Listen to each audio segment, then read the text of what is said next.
UP के आजमगढ़ जिले से एक चौंकाने वाला मामला सामने आया है।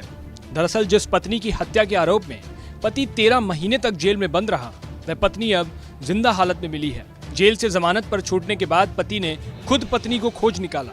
जीयनपुर कोतवाली अंतर्गत मसोना सुखपुर गांव के रहने वाले दीपू की शादी साल 2019 में मऊ जनपद के घोसी थाना अंतर्गत छोटी डाणी गांव की रहने वाली रुचि के साथ हुई थी। बताया जा रहा है कि शादी होने के बाद पति पत्नी में किसी बात को लेकर अनबन हो गई और पत्नी अपने मामा के घर चली गई। बाद में समझौता होकर रुचि ससुराल में रहने को राजी हो गई। दोबारा वापस ससुराल आने के बाद रुचि एक सप्ताह तक तो ससुराल में रही, लेकिन उसके बाद वह संदिग्ध हालत में ससुराल से लापता हो गई। दीपू और उसके घरवाले उसकी काफी खोजबीन करते रहे, लेकिन उसके बारे में कोई जानकारी नहीं मिली। बता दें कि पिछले साल जेल से आने के बाद दीपू ने पत्नी को ढूंढ निकाला और अब उसने पत्नी के घरवालों के खिलाफ शिकायत दर्ज कराई है। इधर पुलिस अधीक्षक अनुराग आर्य ने बताया कि इस मामले में जो भी दोषी पाया जाएगा उसके विरुद्ध वैधानिक कार्यवाही की जाएगी। तो वर्ष 2019 में एक मुकदमा पंजीकृत हुआ था थाना जीयनपुर में, जिसमें धारा 498A, 364 IPC और 3/4 DP एक्ट एक महिला के पति के विरुद्ध लिखवाया गया था, जिसमें इस व्यक्ति को जेल भेजा गया 18/1/2020 को। ये व्यक्ति 9/11/2021 को इसकी पत्नी रुचि गौड़, जिसके गायब होने की बात कही गई थी, ये बरामद हुई।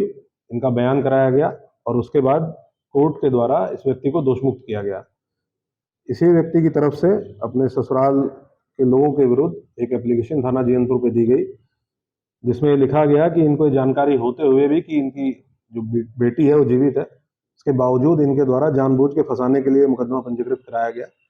इस संबंध में थाना जीयनपुर पर धारा FIR नंबर 134/23, धारा 182, 120 भी पंजीकृत हुआ है। इसमें धारा 420 की बढ़ोतरी की गई है। विवेचनात्मक कार्रवाई थाना जीयनपुर से की जा रही है। जो भी लोग इसमें शामिल रहे, उनकी जो भूमिका थी, उसके संबंध में विस्तृत विवेचना की जा रही है। आगे की कार्रवाई थाना जीयनपुर के द्वारा की जाएगी।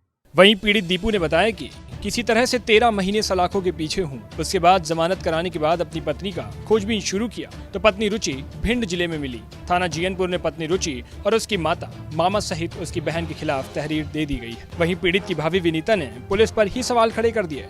उन्होंने कहा कि उन्हें 3 दिन तक थाने में बिठाया गया, बार बार यह कहने पर कि हम लोग निर्दोष हैं। हमारी बात नहीं मानी जा रही थी। देवर के जेल में रहते ही घर की स्थिति दयनीय हो गई, जिसको लेकर जमीन तक बेचना पड़ा। अब जेल से आकर गन्ने का ठेला चलाकर हम जीवन यापन करते हैं।